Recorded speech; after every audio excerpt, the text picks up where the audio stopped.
खबर यूपी के उन्नाव से है, जहां पर जिले की हिलौली ब्लॉक क्षेत्र के 138 सालों से लगातार निरंतर रामलीला महोत्सव का आयोजन किया जा रहा है और आदर्श रामलीला समिति हिलौली में हिंदू मुस्लिम एकता का प्रतीक अहम बिंदु माना जाता है। प्रेस कॉन्फ्रेंस के दौरान संचालक अशोक मिश्रा ने कमेटी के सभी मेंबरों का भरपूर सहयोग मिलने का अभिवादन व्यक्त किया। इस दौरान हिलौली रामलीला महोत्सव प्रभारी प्रधान प्रतिनिधि महेश सोनी, संयोजक मुकेश निर्मल एवं संचालक रमेश निर्मल और रामशंकर राजपूत सहित लगभग 2 दर्जन से अधिक लोग उपस्थित रहे।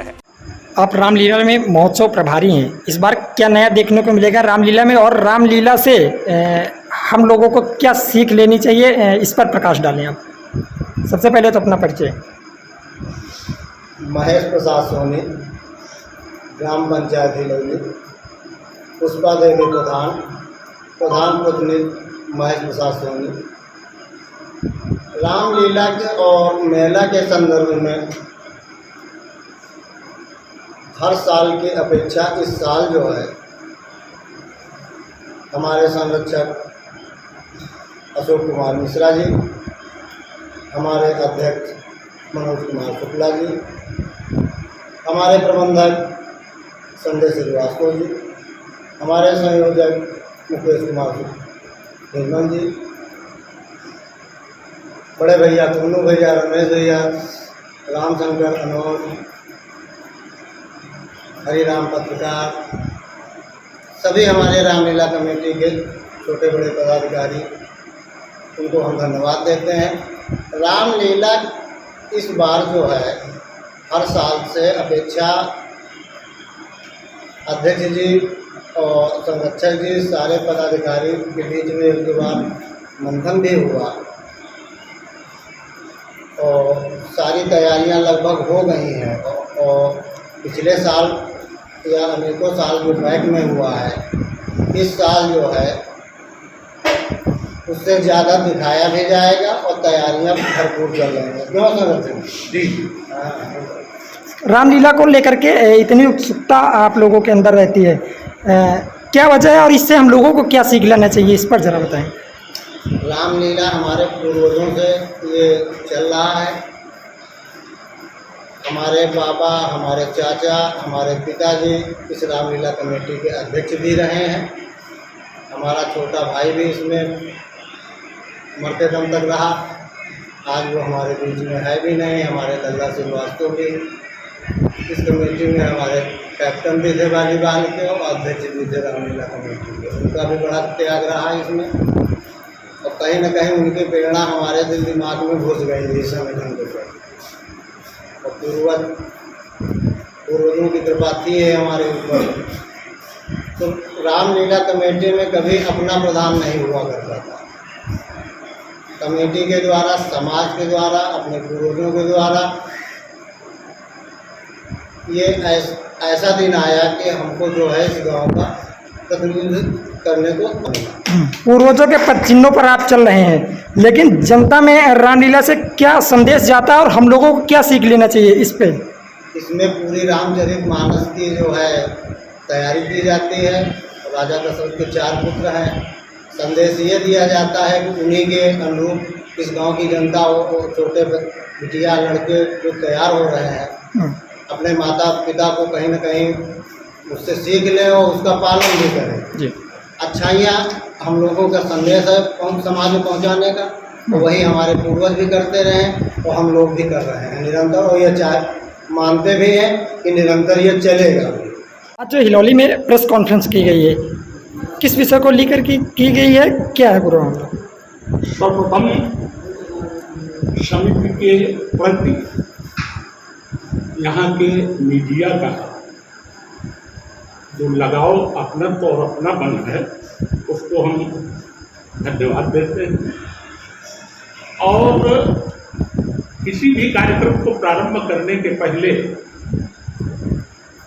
नियोजन के तहत उसकी तैयारियों की भी आवश्यकता होती है। उन्हीं तैयारियों के संबंध में वार्ता सार्वजनिक हो, आम लोगों तक पहुँचे, इस उद्देश्य से आज की ये प्रेस वार्ता की जा रही है। हिलौली में लगभग 150 वर्षों से रामलीला खेला जा रहा है। रामलीला की क्या विशेषताएं हैं और इसकी नींव किसने रखी, इसके विषय में क्या कहना चाहेंगे आप?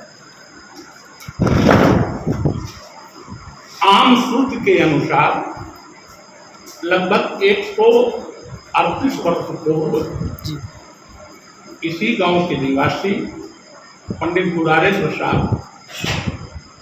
उन्नाव गए थे। अंग्रेजों का जमाना था, आवागमन के साधन नहीं थे। यदि कोई पेशी या तारीख होती थी तो लोग एक दिन पूर्व ही पैदल जाकर के वहाँ निवास करते थे, रुकते थे। पंडित दुलारे प्रसाद पेशी के कारण उन्नाव गए थे, वहाँ रुके थे और एक नीम के पेड़ के नीचे जहाँ वो रुके थे उसके सामने सामान्य तौर पर राम की लीला हो रही। जी रात में उसे देखा, उनका ऐसा मन में एक चेतना जागृत हुई कि हम भी अपने गांव में ऐसी रामलीला कराएंगे।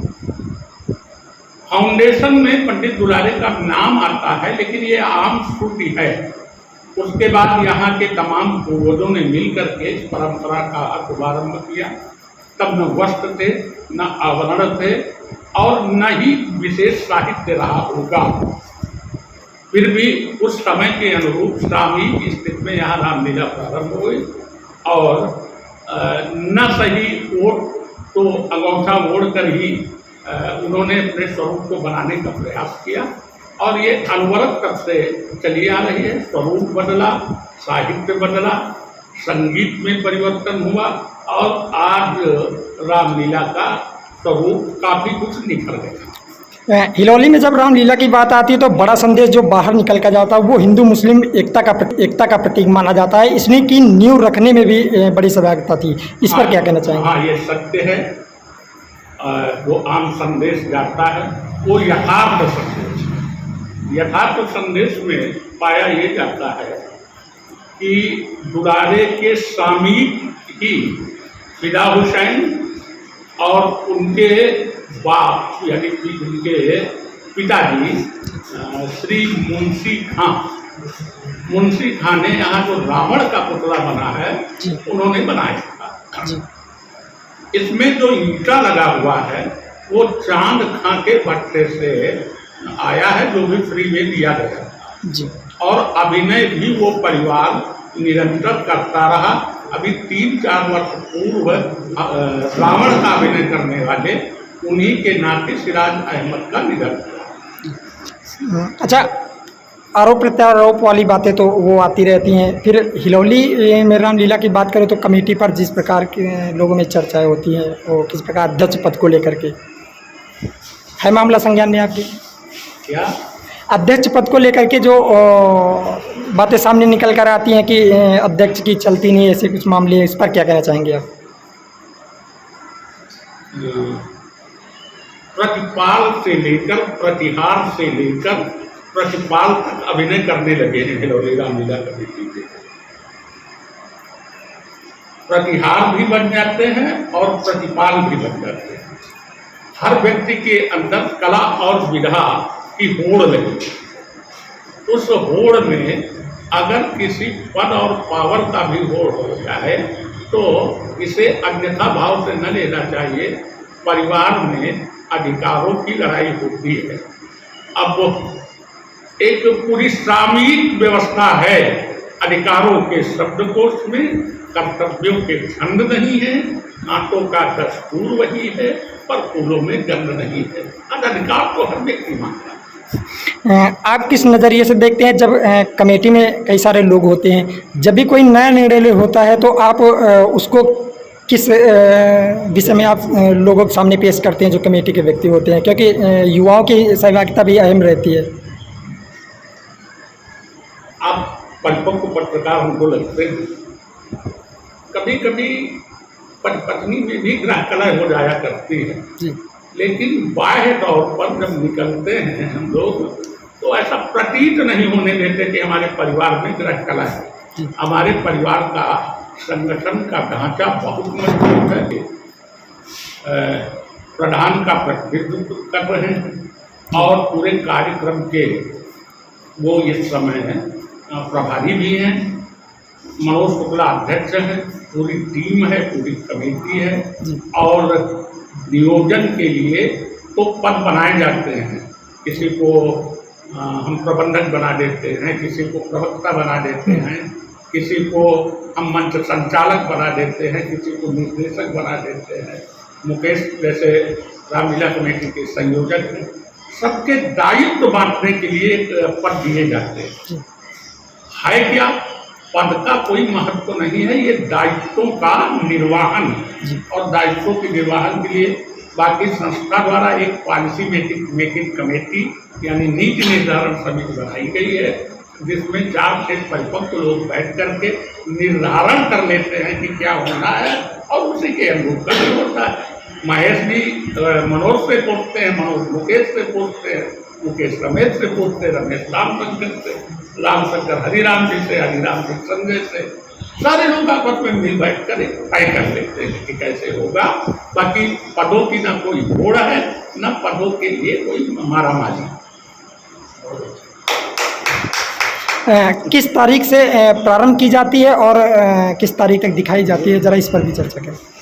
श्रृंगार का स्वरूप सनातन धर्म में एक पर्व आता है करवा चौथ। करवा चौथ को गणेश पूजन होता है और सत्य यह है कि करवा चौथ पर्व ही गणेश पूजन का पर्व है, जिसे हर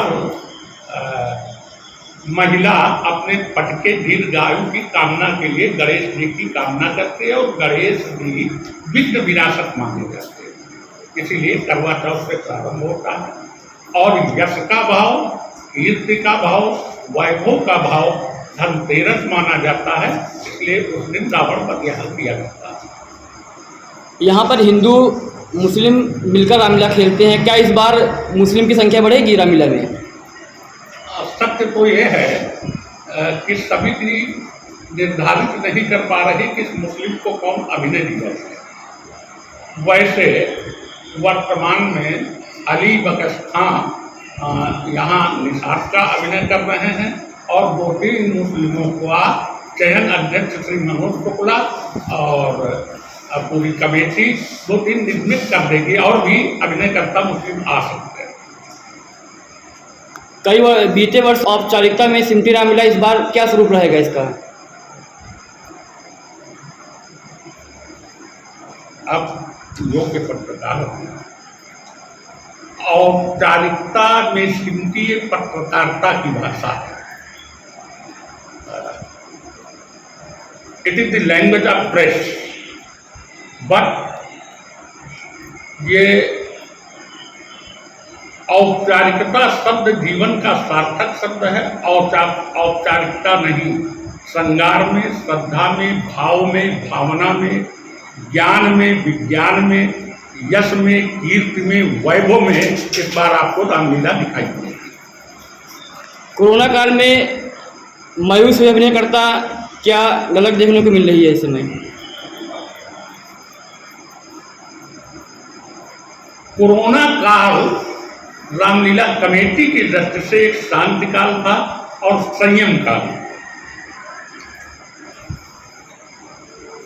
हर आदमी घर में बैठ करके चिंतन करने के लिए बाध्य हो गया था कि हमारे हाथ में कुछ नहीं है, सब कुछ परमात्मा द्वारा सुनिश्चित और निर्धारित है, किस पल किसके प्राण चले जाएं। ये शांति काल और चिंतन काल बन गया था। उस चिंतन काल में रामलीला कमेटी भी चिंतनशील थी और जब पूरे दुनिया में कहीं कोई काम नहीं हो रहे थे तो हिलौली रामलीला कमेटी भी उसी से बाध्य होकर शांत और चिंतन में ली। स्थानीय कलाकार मंचन करते हैं, सुरक्षा व्यवस्था क्या रहेगी समिति की ओर से? हमारे गांव में एक से एक परिपक्व लोग, प्रथम दृष्टया यदि देखा जाए तो यहाँ हिलौली गांव का हर व्यक्ति प्रहरी बन जाता है और हर व्यक्ति सुरक्षा अधिकारी बन जाता है। फिर भी अध्यक्ष श्री मनोज शुक्ला, प्रभारी महेश सोनी के द्वारा शासन और प्रशासन को पूरा कार्यक्रम भेजा जाएगा और उसके अनुरूप शासन की जो गाइडलाइन होगी उसके अनुरूप जो व्यवस्था दी जाएगी उसे हम लोग स्वीकार करेंगे। लेकिन ये गांव की परंपरा का रामलीला है, अर्थात हर गांव का व्यक्ति इसकी सुरक्षा में तल्लीन है। क्या संदेश देना चाहेंगे क्षेत्रवासियों और प्रदेशवासियों को? हम संदेश ये देना चाहेंगे, राम का जीवन मर्यादित जीवन रहा। व्यक्ति के जीवन को जीने में आचरण की आवश्यकता होती है, आचरण की आवश्यकता होती है। योगी हरि ने आचरण की सभ्यता नामक एक लेख लिखा है। व्यक्ति चाहे जितना महान हो जाए, लेकिन उसके आचरण का यदि नियंत्रण नहीं है तो व्यक्ति महान हो ही नहीं सकता। राम के जीवन को आदर्श मानते हुए, राम के जीवन को आधार मानते हुए हम सारे लोग सुखमय जीवन व्यतीत करें। यही संदेश भी है, उपदेश भी। रामलीला में इस बार कुछ नया है? हाँ, मन नया है, धैर्य है और चिंतन की शक्ति बढ़ी है। तो जब तीनों चीजें बढ़ी हैं तो कुछ ना कुछ तो नयापन होना चाहिए और होगा। पसंद देखने वालों का भी मन कुछ अतिरिक्त बनना चाहिए। धन्यवाद। हिलौली उन्नाव से राजेश कुमार यादव की रिपोर्ट, TV1 इंडिया न्यूज।